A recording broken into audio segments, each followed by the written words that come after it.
Oh. So do you like to record it? Yep, sure.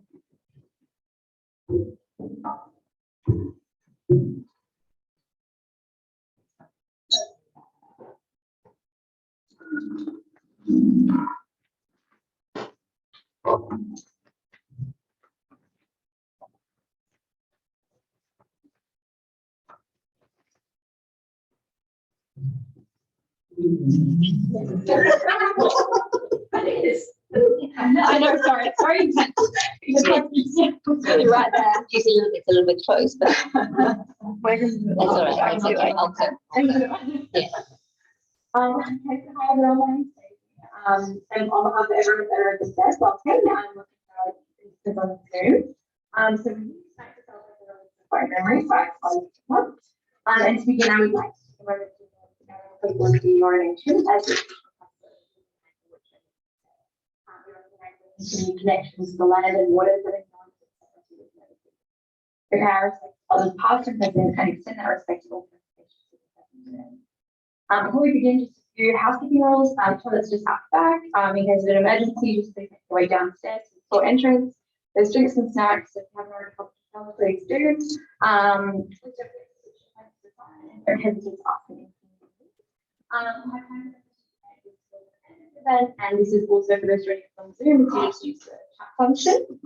At the end of the event, we will have time for book signing, and of course, if you haven't already got a copy of the book or any instruments available, you can do so. Just grab it from here, get it signed, and then paper on your way out. You don't have to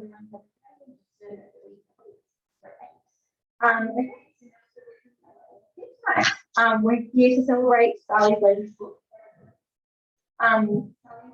Double Grace's Queensland. She was awarded a Rue Publishing Fellowship for her manuscript. Her second novel, Geography of Friendship, was shortlisted for an Australian Book Industry Award and will be developed into a limited TV series by various films and Donald. And non-fiction published in various online and Australia and the UK, including the group premium survey made up of Billie, Carla, and this evening, we also have here on South Marks, and Patti, and now this is Sydney, just also writing the life child work the line dynasty, writing for Paris, writing. We've also taught memoir in Bali, Paris. Thank you very much for that introduction, and it's really wonderful to be here back in one of my favourite bookshops in Sydney, and to be with Sally as well, and being able to read and look closely at her book. I thought it might be an idea, just to get a bit of an idea of the story first. I always think it's nice to have a bit of a context about it. So I thought I might read the very nicely crafted blurb on the back, just for a little kind of idea of the storyline and some of the characters' names in the story. Even though 16 years have passed, Billie will never recover from the murder of her daughter, Jess, and clings to her memory and the sight of her death like a life raft. Daniel, who was a toddler when his mother was killed, can recall little of what happened, but knows if he is to have any chance of a better future, he needs to move on from that defining event, if only his grandmother, Billie, would let him. Meanwhile, Daniel's stepmother, Carla, also feels trapped by Jess's legacy, but has a plan that she believes will help everyone to escape from the long shadow of the past. So that gives you an idea of the main characters and this kind of the initiating incident, if you like, of the story. And I actually wanted to start with a reading from you, if we could, which would introduce us to at least one of the main characters. So I'll start with a reading of Billie. In many ways, people think she's probably the main narrator of the story. So Billie's an unusual character, and she, even though 16 years have passed since the loss of her daughter, she still hasn't really moved from that loss. And she's got this thing that she does, she's kept all of her daughter's clothes and she's made pouches out of them, and she puts little pieces of her daughter belongings in them, and she buries them into the soil to memorialise her daughter to the soil. So this particular scene is about her burying one of these pouches. It took her hours to dig the hole. It needed to be deep, deeper than the excavators that might maul the earth. She wanted this prize to remain buried. She'd chosen an area to one side of the gate in the back fence, a spot not tramped down by foot traffic. Even though the earth was dry and unyielding to begin with, she persevered, used the heel of her shoe to rock the cutting edge of the shovel backwards and forwards, made an impact inch by inch. They might take this ground from her, but that didn't mean she couldn't leave something behind, something of Jess. This thought kept her going, and the mound of dirt beside her steadily grew. The moon gradually eased past her right shoulder to her left, remained bright enough to guide her shovel. The depth of the hole slowly increased. As she dug, Billie thought about all the living things within the rich grains that she excavated, earth that masqueraded as empty but which she knew was a borderless home to billions, a teeming, breathing, producing, coexisting mass of organisms, each interacting with and advantaging another, almost like they formed a whole. It was the closest thing to eternity that Billie could think of, and she would add a piece of her girl to this eternal community, allow her to live on through its function. When the hole was deep enough, Billie lay on her stomach in front of it, reached down and carefully rested the pouch she'd made from Jess's dress. The ash, the 6 strands of her daughter's hair stitched inside, rested it at its bottom. She crumbled the loose earth on top of the pouch then, felt the fibrous connections of that life network being broken further, mumbled her apologies for the disturbance. She was confident, though, that soon enough it would be a life restored. Soil was like that. It knew what was good for it. Jess now a part of that goodness too. When the hole was filled, Billie lay on her back alongside it and cleaned the soil from under her nails with her teeth as the lava sun poured over the horizon. Yes. I want to ask you about soil later. Yes. There's a lot of soil in the book. Think about soil. Yeah, no, I think so. And it's not simple. I won't go to that straight away. I want to go start with Billie, because Billie is introduced in the first chapter, and it sets up both the narrative and Billie's character. I was wondering if you could tell us some more about Billie and also where she sprang from. Who's Billie? It's a bit disturbing. Billie has a way of thinking about the land that's just completely different to what most people think of it. She's almost from a different millennia, not just a different era. She's from a different millennia where she believes in this great sense of this earthly community, that we're all part of something bigger than ourselves. And she feels that in the DNA of her bones, that she still has this instinctive knowledge that the earth is there to benefit us and we need to benefit it. And so I guess I have some of those sentiments personally, and so I transferred those into Billie, obviously.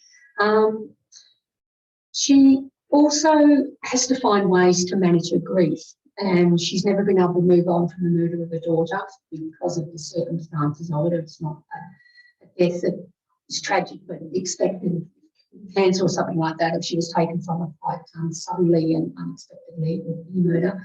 And it's also a way for her to immortalise her daughter, she believes she revivifies her through the earth, and that gives her comfort in her grief. Yes, Yeah. yes, makes her live again. Makes her, that's right, she's still alive. Yes. And that was one of the fascinating things through it, I think, was the ways that people deal with grief and the way we try to make somebody live again. Yes, because we all handle our grief in very different ways. It's such a personal thing, and there's no right or wrong way to do it. And people see Billie's way of doing it as completely unorthodox. For someone of her non-Indigenous nature. Yes, Yeah, yes. No, I want to circle back to Billie, but I also want to ask about there's a parallel. There's the story of Billie and her grandson Daniel and the new wife Carla, the new wife of Daniel's father. But there's also a parallel story or current news story of a little boy who's apparently being taken. The kind of news stories that we all listen to with great horror when a child disappears, and it threads through the story of the past. The story of in the current time, and I was wondering because I really interested in the process, and I was wondering if the current story of a child taken was the actual origin of this story. I'm wondering, did that give birth to Jess's story, or it was it the other didn't way around? actually. No, the origin of the story was from an actual murder that happened about 30 years ago. And it was before I'd had children that this woman was murdered and her toddler witnessed it. And I didn't have children, but for some reason it really confronted me at the time, and it stayed with me because of the brazenness. You know, she was walking a child in the park at 8 o'clock in the morning. That's not like she was asking Not for a it. usual murder time. No, not your usual murder time. And it was just the audaciousness of the person that did that. And there were complexities around that murder with the killer, wrongful person being charged, and that was all. That wasn't important, but the boy, he just appeared one day when I was writing, and it's funny, he was so persistent. Yes, he was. But I had to let him in. Yes, and he serves. His purpose is not a deep purpose, but his purpose is to look at different types of grief, because this story is about grief on many different levels.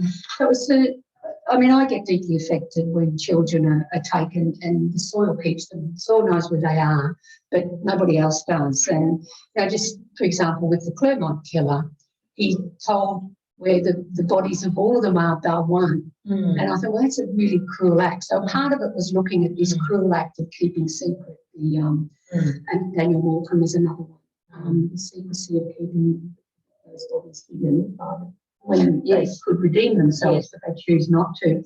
But the other thing I particularly wanted to look at with him, with the little boy, was that he's visiting Australia from Italy, and it was about this idea that the parents return to Italy, but a part of them will always be in Australia, and it's about how you can't sever those ties between land and self and grief. If you have a traumatic, if it's trauma ground for you, you can't ever sever. My feeling, you can't ever sever that existence of that time. Yes, and hence all the people who visit the battlegrounds in France. Yeah, you know, and the brothers or fathers or grandfathers who died.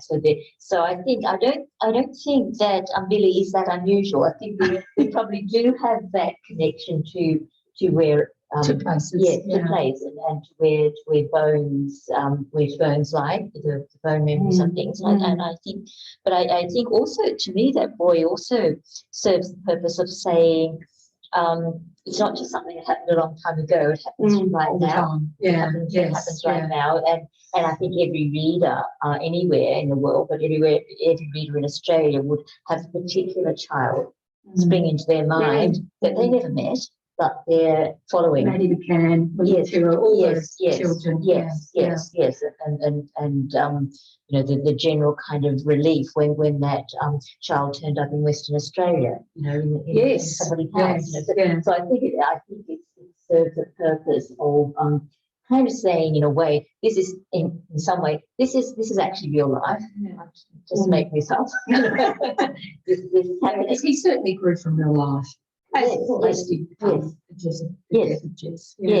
Well, I thought also, and I do want to talk a little bit about Daniel. So it's one of the quotes that I had many. I just loved so many quotes in this book. But one was this is Daniel, the grandson, Billie's grandson. He thought about how an ancient path might resurface.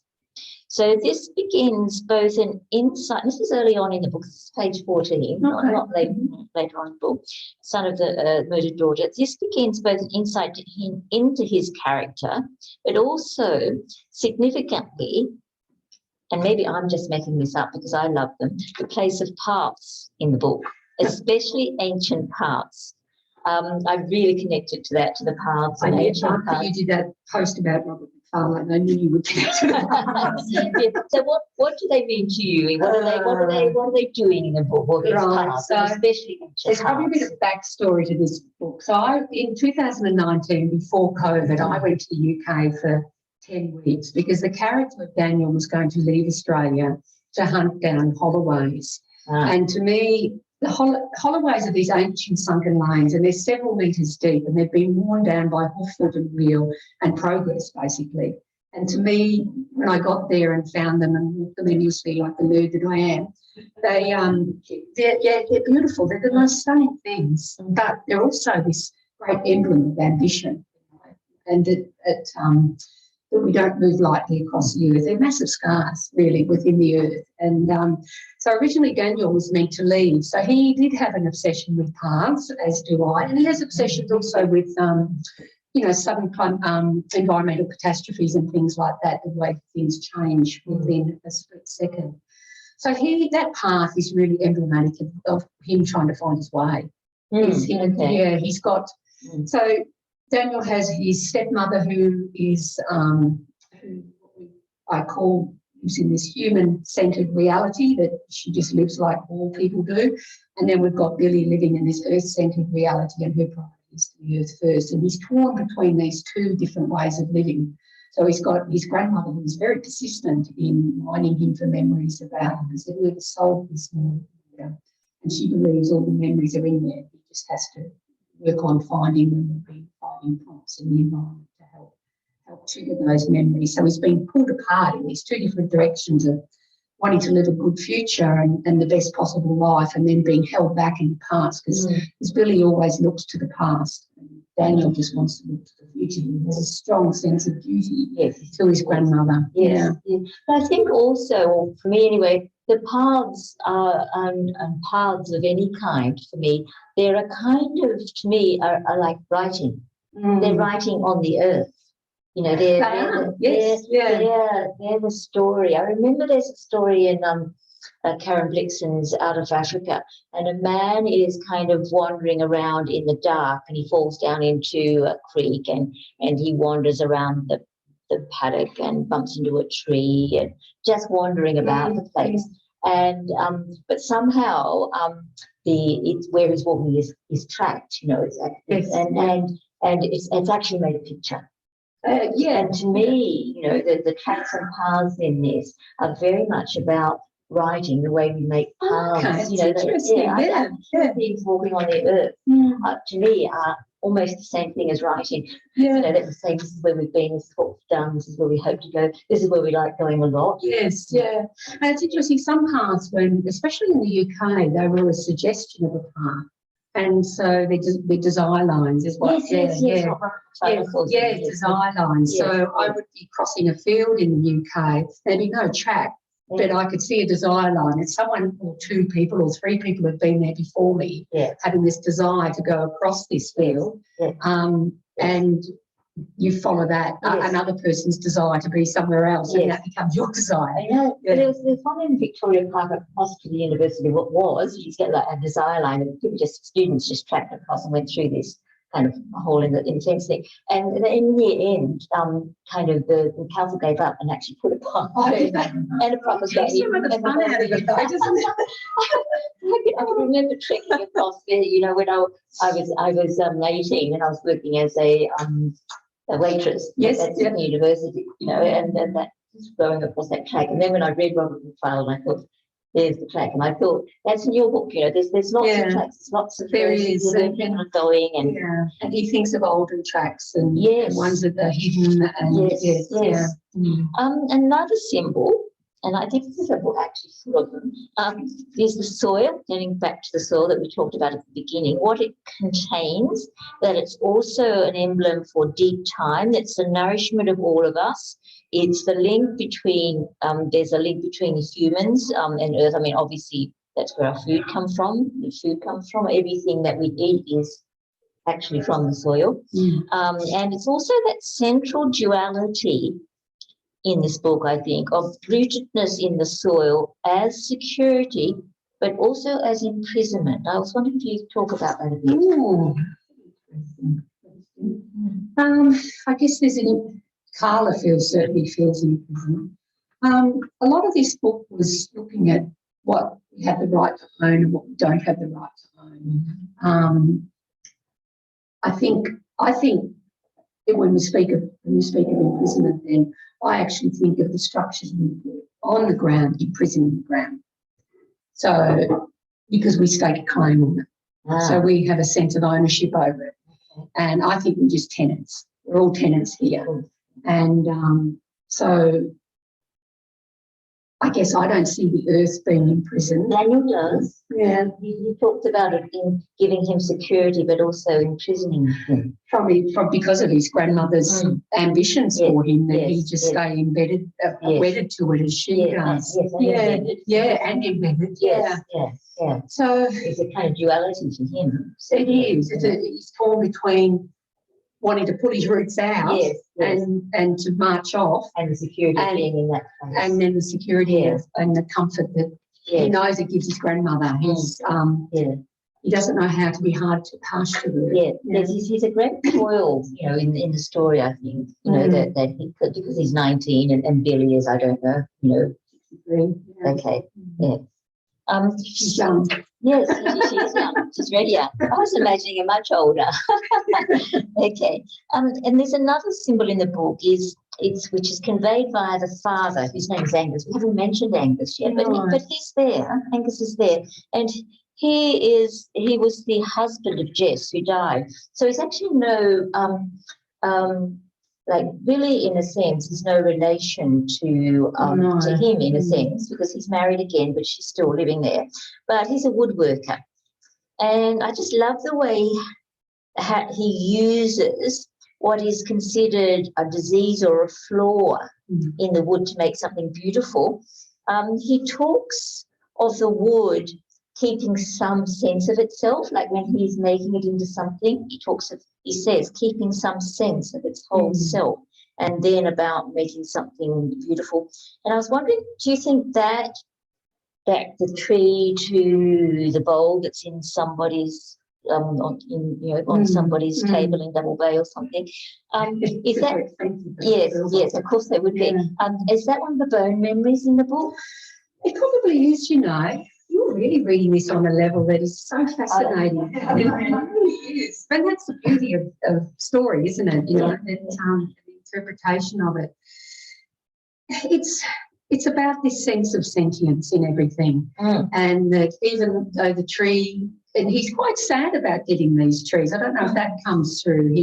They're windfalls that he gets. So they're beautiful big red gums that fall down, and then he brings them back and he makes them into tables and cuts these diseased parts off and makes little bowls and things like that. And he does have a sense of them still being alive, and he's very respectful in his craft of them. Yes, I love Angus. Yeah, is it? Yeah, it's gorgeous. Yeah, so I think for Angus, a lot of what I felt with him when I was writing is that he had to confront so much violence with the death of his wife that he's trying to find gentleness in what he does to soften his life in many ways. And also it's a sense of escape to him as well. He hides in that workshop. He doesn't just work in the workshop. He hides in the workshop. Because he doesn't talk about the events of what happened very much. He wants Daniel to put it all behind him, and he says at one stage to him, if you have to be reminded of what happened, you've already well on the way to putting that behind you, so let's leave it there. But of course, Billie, she just excavates the whole time. She's like those machines. She doesn't want touching the earth. I think in that, to me, it's that both things and people contain their past. They do. They're not just here and now. It's we all and everything. Yes. Contains everything. But I also, just staying with Angus for a bit, He says at one point, or you say about him, Angus examines the wood first for its beauty and then utility. And do you think is that your process? Is it beauty first and then utility? I was sad for the tree that had to become a table. So yes, I guess my relationship with nature is like that. Whenever I see any sort of destruction to nature, I feel it very personally, and it's a felt experience for me. It's not just trees falling over. I actually feel the pain of the loss. And so he feels that as well. And that's why he looks for the beauty first, because it's in honouring what it was. So he's honouring what it was initially before he then looks at, well, what can I make it so that it can live on in another purpose and function that will make other people happy. Yes. I actually meant that in your writing, did you go for beauty first? And then it's funny though. It's just I think you go for beauty first. I do because I just had to answer some questions for the Q weekend, and one of the questions was something about, was there any particular book that made me love being a writer? And I answered that question by saying there's no singular book, and it starts with a beautiful sentence. That's what makes me want to write, is when I read a beautiful sentence. Yes. That makes me want to read to see the next sentence. Yes. Exactly. So, no, you're right, yes. No, I think you're quite related to Angus as well, actually. Okay, let's talk about Carla then, who's Angus's wife. And she wants to, I think naturally enough, wants to move away from the place where her husband's former wife lived and died. She dreams of a new start. And then she says that packing up the unseen was the real chore, when she would pack up all of the stuff, but packing up the unseen was a real chore. And then there's Billie, who believes her dead daughter has become part of the soil. I was wondering if you could just a little bit explore that connection between people and place, because it fascinates me, that connection. So my sense of place, and certainly for these characters, is that, part of the reason for writing this story was for me to look at this murder that stemmed from that father that was left and the toddler. They could leave the country, and so they could leave that trauma ground. So I've always been interested in what it's like for people that don't have that opportunity, who have to stay on that ground where that trauma occurred, how they feel when they walk past it each day, or if that is the case, or if they have to actually remain in the house living there. So I've always been interested in this the link between history and geography, and the way that trauma's held in the body, but it's also held in the ground where those traumas occurred. So that's a lot of what this book is trying to explore. Yes, I've always found that interesting, that because I grew up on Wiradjuri land and didn't know it was Wiradjuri land at the time, but that place is me. It knows me. I see it, but it sees me. That's how I feel when I go to that. And I'm also very interested in neuroscience, and one of the things about memory is that they are location pinned. That even bees apparently going around and whatever. But so I think, yes, of course, it's location pinned. Our memories are our strongest memories. Yes. So it is connected to a place. It's the way our brains actually work. Is that's how we remember. Fascinating. It's a bit like we've got a GPS map. We do have one in there, and it's sort of like a little pin. And so that's why we've always said, since we're kids, when we've forgotten something, go back to where you first thought of. Yes. And that's why that works. Yeah. Because it's actually yes, of course, for Billie it is, and for Carla in opposite, it's the location that she wants to be away from. Has a bad association. Yes, and for academic. And there is this kind of theme of memory all the way through it.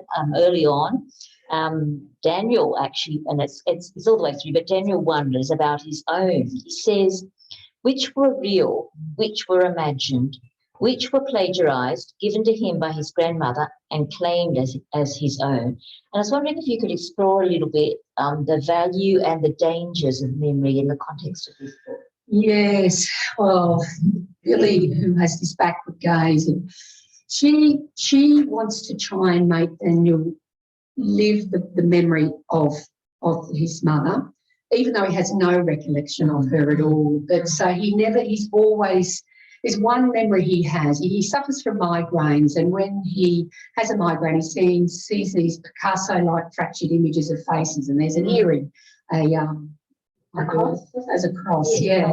And he sees that as the one solid, reliable memory that he's got, and he's fearful of. He looks for it in the face. He looks for the killer in the faces of strangers, and he tries to imagine this earring on them, and then he stops himself because he knows that's the only reliable memory he's got, and he doesn't want to pollute it or damage it or overuse it out of context.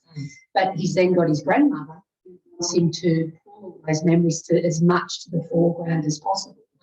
And so he's constantly wrestling with which are his own memories now, and as he gets older, they just become more and more distant. And he has a less knowledge of whose they are. Yes, yeah. I found that fascinating because I had a friend of mine who died very young. She was only 37 and left a two-year-old who I looked after a lot. And I actually wrote a book about that. And when he read the book when he was 14, he was very upset, not because of what I thought he would be upset about, but because he didn't remember her. He didn't remember her. So I think that. These were my memories. Yes, and I think that's a big fear of children who lose a parent is that they'll forget them. Yes, and it's Billie's fear as well. Yes, so absolutely. Yeah. I thought there's also this theme, you don't call it this, but it's a kind of sliding doors theme, that the chance of Jess going out that day and that time being killed because it seems completely random. So there's actually this thing that there could have been another whole thing, that thing of this happening instead of that, fate. That's there as well, isn't it? Yes, I'm a bit obsessed with fate. Because any given day, you do one slight different act or movement in your day, and your whole day could change. Yes, in a fabulous way. In a fabulous way as well, but also as Jess in a detrimental way. So I was just always a bit intrigued by that. Yes, and certainly there as a kind of underlying theme that comes up. Yeah, she talks about it also in relation to when she met Angus and how she's taken a different bag out of the boot that day. She might not have met him because the handle didn't break and didn't stop it off. That's right. There's a sort of that there is the person that you've met that you fell in love with. It's just chance. Everything is chance. Yes, I also think that you write with great insight about kind of grief and shame and guilt and mistrust and rage of all of those who are touched by violence, and you map it through the three central characters who I see to be Daniel and Carla and Billie. I'm wondering how was it research that helped you get inside that, or imagination, or both? I mean, how did you get inside that incredibly, I suppose, really rare experience of murder? It's not that usual in Australia. No, well, it was where I used to work. So I was a critical care nurse for nearly 20 years. So I used to see a lot of violence, an enormous amount of violence. And, this book honours those people, and this is where, when I write like the questions I've answered with you again, I've said this is probably the most personal story I've ever written, because it does draw quite closely on all of that stuff with how we memorialise ground, and because it's a completely realised fictional world. Because that grief, I've witnessed it so many times, and while the person I cared for was really, 99% of the time they were unconscious and unresponsive, but all the people around the bed. So I think of trauma and violence as being like a rock that's dropped into a pool and you get these rings. Well, that's certainly So I'm writing in the rings. Okay. So all those people in the rings were the relatives of those people that I cared for, because they were the ones that I engaged with. And when people are confronted with such loss and tragedy, the intimacy, there's an enormous intimacy that is a privilege, to be honest, to have been to be trusted with that intimacy at the time, but it's also very difficult. Yes, Yeah, because you're co-opted into their grief as well. Yes. You show great understanding of those extreme experiences, I think. Enough of it. Yes, which most of us don't, I guess. No. I think, I mean, I have simply because I teach a memoir class, I've heard a lot of them. I hear a lot of them, and I'm not there at the actual event. I wanted to ask it like another process question. The narrative technique of this book is switching narrative positions between Billie. Start with Billie, and then Daniel, he's the grandson, and then Carla, Daniel's stepmother. I think it works really well. And I was wondering, was it always going to be from these three perspectives, or did that evolve over time? So it was originally from Billie and Daniel's perspective. Okay. And I got probably about 20,000 words in, and it just didn't feel balanced. And I sent and Aviva Tuffield, who's my editor at UQP, she offered to look at it, and Randy and I have talked about this at length, the benefit of having Aviva Tuffield as your publisher, and she loves to look at things. So I sent it off to her, and Carla was always a character, but she didn't have her own narrative. Yeah, she was like Angus, who's there. But yes, yeah. And she said, I think you need to give Carla a narrative. And honestly, it just opened up the whole thing. Great, because she's probably one of the, I think she's a really interesting character because she does everything that we don't think we're allowed to do, but she thinks it. So she can think what she likes on the page because, you know, there's times where she hates Jess. She hates all the things that happen. But she's not meant to hate a dead person. Yeah, so she was a really good way of exploring those flaws that are in all of humanity, but none of us admit to. Yes. Well, that means I'm going to jump over that question because it was about Carla. So I was very interested, and there's something I want to come back and ask you as well. But I actually felt that the reader was encouraged maybe to align themselves more with Billie's perspective. We start with her and we return to her more often, and she's the one who's lost so much. More than anyone in a way, but especially after the tree episode where she causes a young boy to break his arm, my sympathy was with Carla, not with Billie. I just thought that could have been my son that she broke his bloody arm. I was furious with her, I thought, but I, as a mother, I could align myself with Billie, but when she was hurting another child, I thought, no. I'm not with her. I'm with Carla. She's bouncing on a branch. I bounced on a branch. Everybody I know is bounced on a branch. That's okay. I was wondering, did you have sympathy for all your characters, or did you align more with one or the other? Originally I aligned closely with Billie because we share some of those earthly sentiments, I guess. But I have to say, by the end of the book, I really felt for Carla. I really did. Yeah. Well, from that arm breaking episode after, she's in it. She's off. I go breaking 12-year-old kids' arms. That's not off. Carla's sort of, the hands are tied endlessly, and she thinks she's going to be able to get away from it, but she can't. And that's one of the things about this book. It doesn't answer anything. But it leaves you with a whole bunch of questions. I felt like there was some resolution. I did. That's the beginning. And I felt that the whole, and that jumps me back. Okay. Very nicely, thank you. To the question before that, which is that I think the whole narrative energy of the book comes from that question: how do you let go of the past? And should you let go of the past? And how do you make a new life undamaged by the past? It does seem to me that this story is more than personal.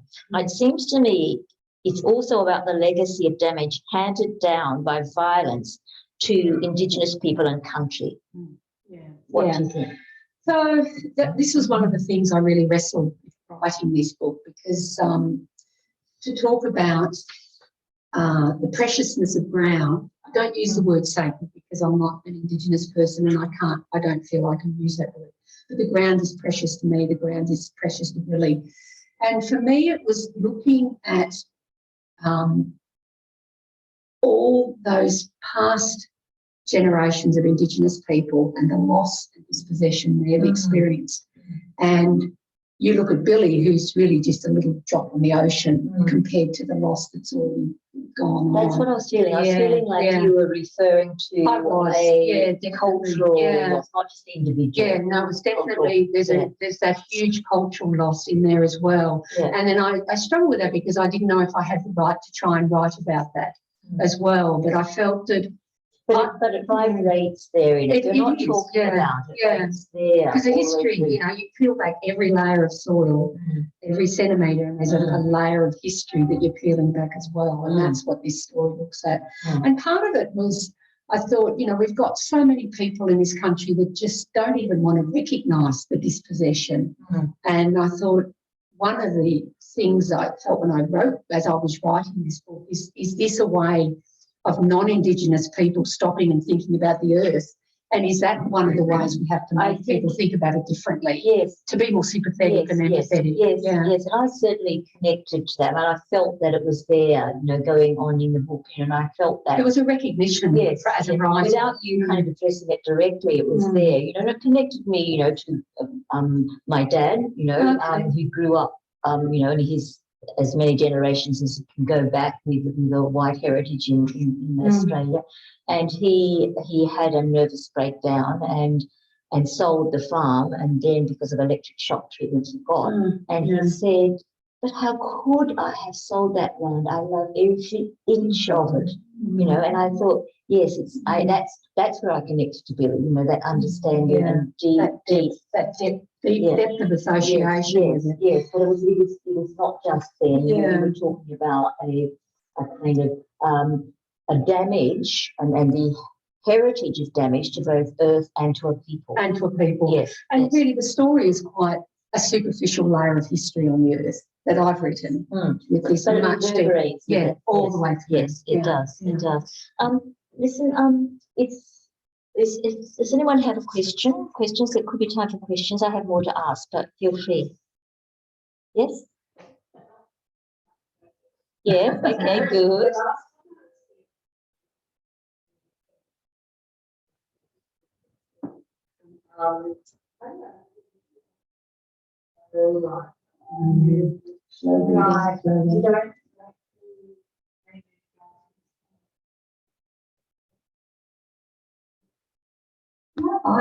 That's why it's 4 years between books, Donna. No, I go slow. It's different. I had Anna Fonda come and talk to my class, Faber class, a few weeks back. She's exactly the same as you. She gets every sentence and every paragraph right.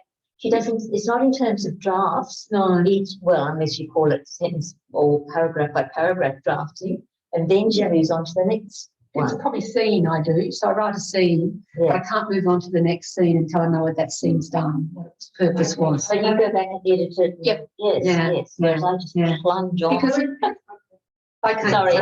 Sorry. So do you think that we kind of do you do that? Does it take years and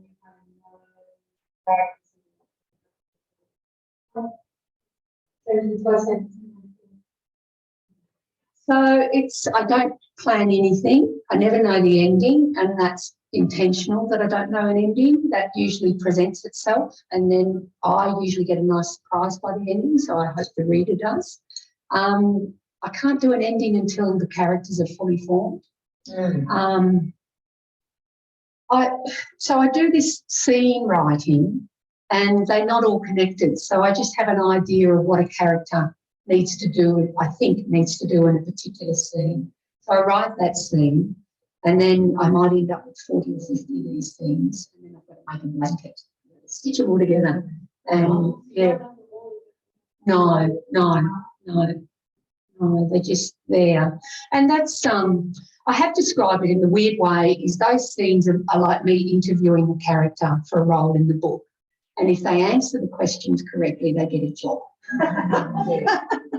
So that's what those scenes are. They're like character interviews. And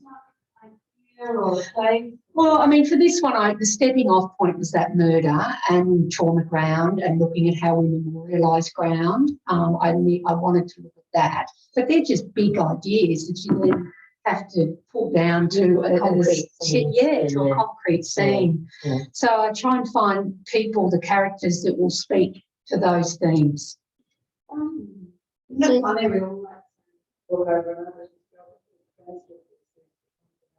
Yeah. I don't do a comment.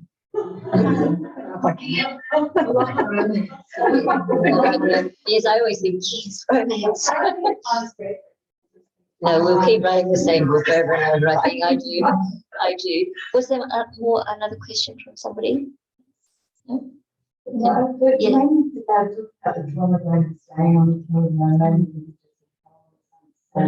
Yeah.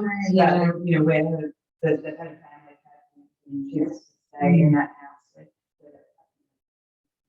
And that comforted her, didn't it, to stay there? Yeah. And I wonder about that relationship between non-fiction, memoir, and fiction. You know, whether we thought about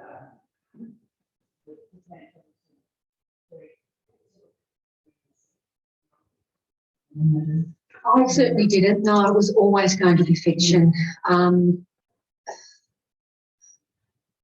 To write the personal stuff I put in this was really hard for me, and it's presented as fiction. And the bulk of it is fiction. There's not a lot of my life in there. It's only my thinking, not my life. To actually have to put that thinking down as non-fiction. Your observations. Yeah, I couldn't do it as a non-fiction. I think it's interesting, that question, though, that you've asked about that choice, because, again, with Anna Funder, she told us, and I didn't know this before, that Stasiland at first was a novel. Oh, really? She said, and a very bad novel, she said. And Is it Heidi? Are we she hiding? said, no, for her in this, and I guess, you know, she was in her 20s, and it wasn't. I don't think it was inexperience. That she didn't. It didn't seem to be suggesting that. She said it just seemed wrong. Right. It just seemed wrong, you know, because their experience was so horrific, and a whole country full of those kinds of horrors, and she actually felt like she had to let them tell their story. She couldn't tell their story. I mean, she enabled it by writing the book, but in the end, with all that wonderful material, she actually dropped the whole novel that she'd written, and then wrote it again as non-fiction. But I think it's always a choice, I think, to make it. But it always, at the time, it ends up feeling like, no, that's what I have to do. You have to do it as that. You know, and I thought it was beautifully. Yeah, I can't imagine having written it as any other way. No. I wanted to read it that way. Can I ask you about Bones? Bones, Yes, because it's in the title, and bones are mentioned in various contexts. I've got a whole list of page numbers here where you talk about bones, and I'm sure there's more. That's just, you know, ones that I went back and found. And then you say at one point, the bones of dead animals eventually bleached to a mere copy of their original form before being forgotten altogether.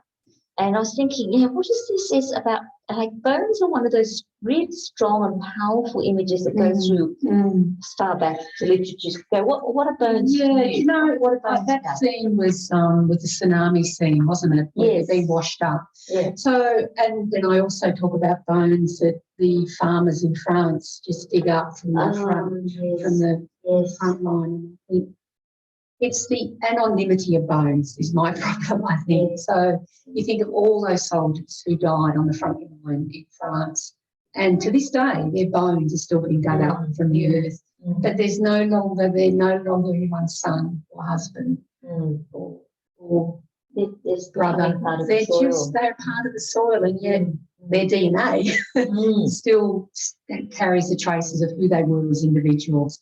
So I think that's my obsession with bones, I guess. I know. It's lovely. It's all the way through there, because it's also about memory. You know, the flesh might be gone, but the bones are there. Are still there. You know, and really, she's holding on to the bones Yes, of it, you yeah. know, and bones also are quite beautiful, really. You know, they become kind of why people put them on their mantelpieces and things like that. You know, the skulls of animals or people, whatever. Rare looking size. Yeah, one of my students got a skull along to class last Oh, really? A real one. Yes, everyone. Yes, their father had been presented with it at some point in their Does life. he know the origin of it? Yes. It was in New Guinea, and it was the head man gave it to him as a kind of present, you know.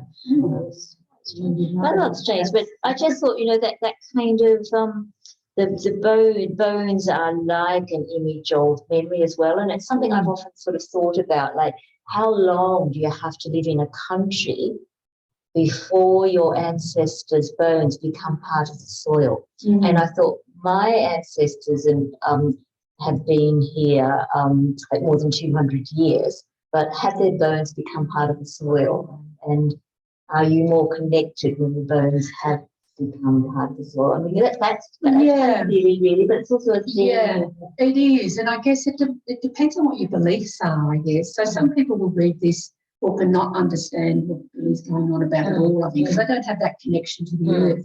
But for me, when I walk, because I do a lot of bushwalking, when I'm walking, I always think of what the earth beneath my feet has witnessed before me, and also what is beneath my feet. And that's just how I walk. I'm not just. So I had this thing where, as non-Indigenous people, we live on the land, whereas Indigenous people live of the land. They had this relationship that was of custodianship and care, whereas our relationship is one of ownership. And so that is a lot of what this book looks at, is what we have the right to claim we own. Yes. I'm thinking that of walking in Europe. I do think about the fact that my ancestors' feet have stepped on the same, the same. And that's when with the Holloways, that's yes, yeah, lovely. I wasn't going to talk about it near the end, but it's beautiful. You know, I really love it. I just want to read a little paragraph to finish with. And this is Billie, and it's near the end, but doesn't really give anything away. She's out walking in the kind of bush reserve, as I see it, behind the house. Yeah, well, it's Dagenham National Park. Yeah, okay. If it's that is. Thank you. Yeah, I've struggled for what is it? Eagle. Eagle, is it? Okay. So she sat on the bank there for a while, watching a white crane wade knee-deep along the water's edge. When it eventually took flight, its reflection across the still water created an infinity sign as its arched wings skimmed the glassy surface. It was a beautiful symmetry of the real touching the illusory, which was how Billie felt now, half real, half not. And that sentence, now there's the beautiful sentence. It was a beautiful symmetry of the real touching the illusory. And I'm thinking, is that perhaps an image of novel writing? Oh, yeah. I've never thought of that. It's lovely. You made it. Because I've seen that crane do that when there's a couple of reservoirs I walk around, and there's always water birds there. Yeah. And I looked and thought, gosh, look at that. It's just that infinity symbol that it makes. And the real and the illusory, or the reflection. The real and the reflection. And part of that also, because I've read a lot of Indigenous literature, and I read about the Sumi people who the Scandinavian countries, and they had this absolutely beautiful belief, and I pay homage to it a little, just briefly in there.